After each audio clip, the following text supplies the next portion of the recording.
Oftentimes when you're starting a family, finances actually take a back seat. It's a lesser priority. You make some quick changes because all of a sudden you've got this new baby, this new life that you've got to afford and plan for. Well, how can you navigate through that area, that transition in your life with financial success? How do you thrive financially when you're starting a family? I'll tell you how coming up.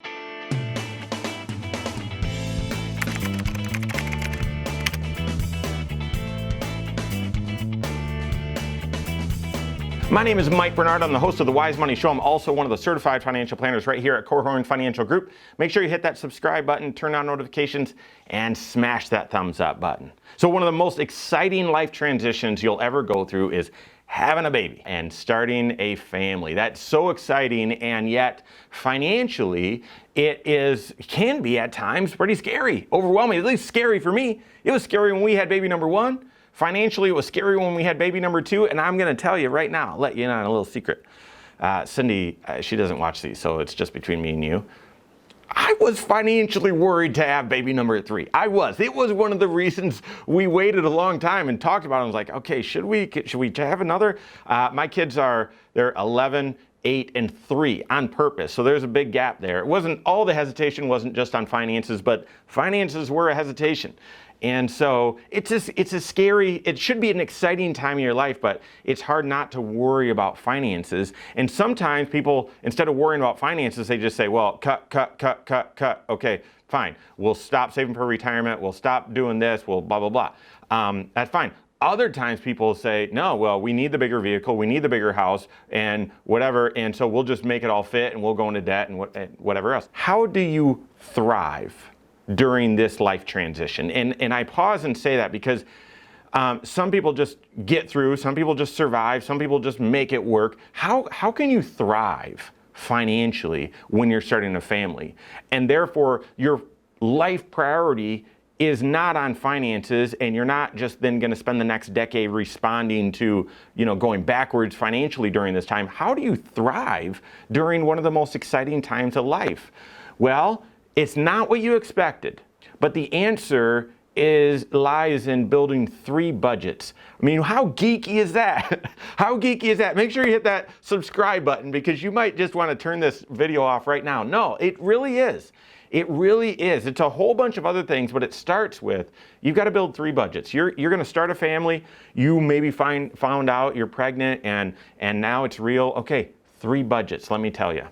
The first budget that you need to build when you're going to start a family, or maybe you find out that you're pregnant, is you've got to build the now until maternity or now until baby budget. Okay, so that is you've decided, all right, we're going to start planning, or we're going to start a family, or you just found out, hey, we're having this child.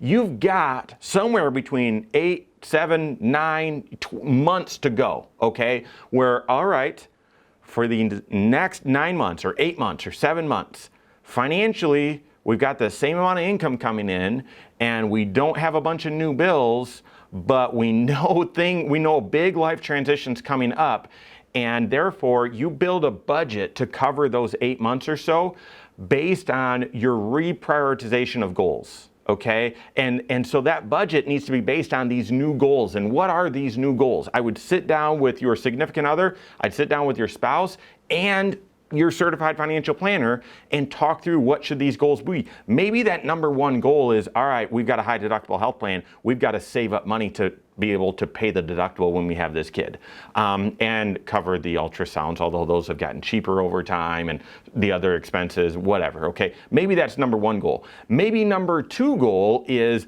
well, we know we're going to need a crib. We know we're going to need to buy a bunch of things. We'll be blessed with a shower or 2, or like a lot these days, or maybe not. I don't know, but likely there's some things that you're going to need to pay for. So we want to build up the cash for that.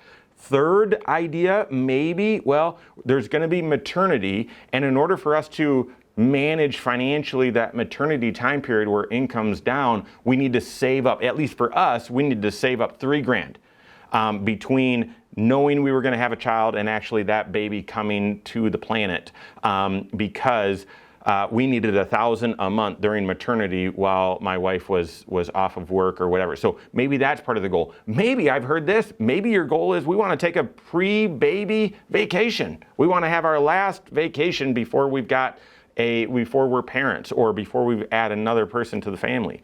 And so maybe that's on there. Maybe it's paying off a car. Maybe it's buying a new car. Maybe it's buying a house or buying a different house. I don't know, but come up with those goals, prioritize them, and then build a budget that isn't intended to last forever, but just intended to last the 9 months, the 8 months, the 7 months. Or if you're making this budget right when you decide to start trying to have a family, starting a family, maybe it's a 12-month budget, something so that with those reprioritized goals, you can then build a budget to say, all right, here's how we're going to attack those goals and accomplish those goals.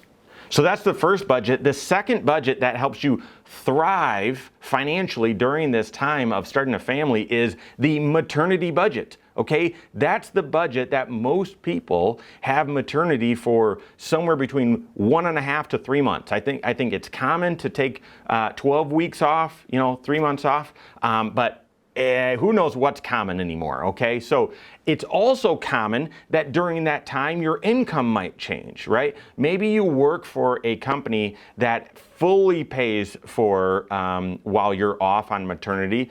Not many do, okay? For where my wife works, wonderful employer, they didn't pay any of, and that I think is normal. Like if you're not working, you're not getting paid. That's sort of how that works. Some places pay for half, some places have a short-term disability policy, but either way, you need to have a maternity budget, a 3-month budget. Why? Because that time period is uniquely different.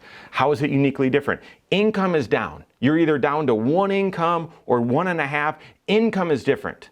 And you've got some of the new expenses, but not all. You've got to start buying diapers. They're not cheap, but you're also probably not paying for childcare, okay? You've got to add that child, this new baby, to your health insurance. So you're paying more for your health insurance, okay? So that's an added expense. Whether if you're doing bottle feeding or whatever, that might be another expense there as well. Buying new clothes, right? That probably goes up. Going out to eat probably goes down unless you're doing more quick meals or something like that. But nevertheless, there's a 3-month time period where now it's life with baby, but in maternity, it's a little different, okay? Income likely has gone down. Some new expenses are there, but not fully there. And so this goes back to that role of being proactive. So why do you build this second budget right when you start planning to have a child? Is so that you know whether you need to save up money that you'll use during this time period like I did, okay? So one of our top goals was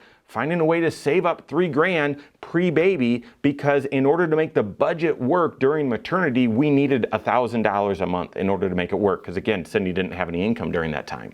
So build that budget so you can see how is that going to work, and therefore where will the financial stress be, so that you can save up and anticipate it and get rid of that stress, okay? So that's the maternity budget. So then the third budget, in order to thrive financially when you're starting a family, is life with baby budget. And that's the budget after maternity and then from there on out, okay? So why is that one different? Well, that's the new normal. That's okay, now we've got both incomes, but maybe it's not, maybe it's both full-time, or maybe we've got, one full income and a part-time or something like that. You've got updated income, you've got updated health insurance, but now you've got for most people, their second largest expense when it comes to being a family. The number one expense is rent or mortgage. It's your housing. But the second one, when you've got a young child, is child care. Okay, you didn't have this expense in your maternity budget. Okay,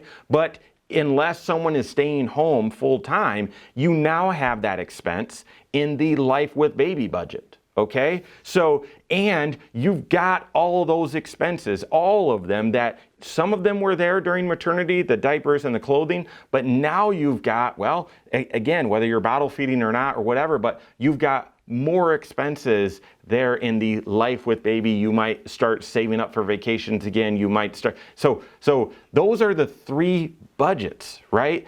when you find out, hey, we want to start a family, or wow, we just started a family, that baby is coming, that kid is coming here 7 months, 8 months, whatever. I mean, as geeky as it sounds, and it's probably not something you want to do on a Friday night, but sit down with your significant other, your spouse, sit down with your certified financial planner and work on, hash out those 3 budgets. That first one, from now until baby arrives. And that is, you're establishing your goals and you're building a budget to reach those goals. Second is that maternity budget, those 3 months that are unique, different income, likely less income, higher expenses, but not all the new expenses. And then the new normal, the life with baby, whether that's going back to the same income or slightly smaller, going back or increasing expenses all the way, or whatever it is, making that adjustment. So then that proactive approach of building those 3 budgets helps you prepare financially, so then you can thrive during that time when there's so much financial change. You can thrive because you're always 1, 2, or 3 steps ahead. Does that make sense? Work with your certified financial planner on that. See, I told you, a certified financial planner, your CFP, doesn't just sell you investments. That's not their job, okay? Their job is to help you with investments. That's part of your overall comprehensive financial plan. That's what your CFP needs to be doing for you. Comprehensive financial planning. Investing is part of that, but so is cash flow, so is debt management, so is tax planning, all that sort of stuff, right? Work with your certified financial planner on that. If you don't have a certified financial planner, you can contact one on my team. Find us online, Korhorn.com, that's Korhorn with a K, wisemoneyshow.com. You can find us there as well, or give us a call, 574-247-5898. All right, there you have it. Go out and take your next wise step in your financial life.